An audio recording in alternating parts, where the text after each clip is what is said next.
Mungkin dekat chest lagi satu. Oh my gosh. Banyaknya biskut. Hey, itu pun untuk kecemasan tahu. Sponge lagi. Ada sarang pula tu. Berapa lama kamu tak cuci chest ni, Seto? Aku tak ada masa nak cuci. Okey. Tengok ni, ada buku lagi. Kamu tak susun buku ni? Biar aku tolong susunkan. Jangan susun buku tu.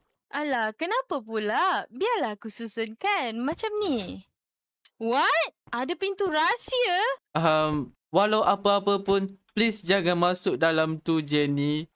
Mesti ada sesuatu yang buat kamu sedih ni kan? Mesti dia ada dekat bawah ni. Kalau macam tu, aku nak masuk sekarang. Wah, kita kat mana ni? Okay, fine. Kamu dah jumpa bilik rahsia aku. Apa ni? Oh my gosh. Apa ni, Seto? Ini adalah memori sedih aku. Dekat sinilah aku simpan memori sedih aku. Memori sedih? Ya. Kenapa kamu simpan memori sedih lagi? Panjang cerita dia. Seto, tak perlu untuk simpan memori sedih ni lagi. Kamu kan ada aku? Betul ke? Betul. Takkan aku nak tinggalkan kamu. Kamu kan kawan baik aku? Tapi aku masih sedih lah, Jenny. Tak perlu sedih, Seto. Apa-apa pun yang jadi, kita akan harungi sama-sama, okey? Okay. Okey.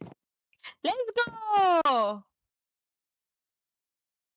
Dah sampai mana ni, Seto? Tengok depan tu ada rumah lah. Aku rasa ini ingatan aku. Kejap. Ini nampak macam rumah lama aku.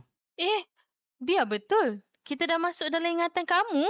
Ya, aku rasa kita dekat ingatan aku lah sekarang ni. Apa kata kita masuk ke dalam rumah aku tu? Okey, jom. Mari kita pergi.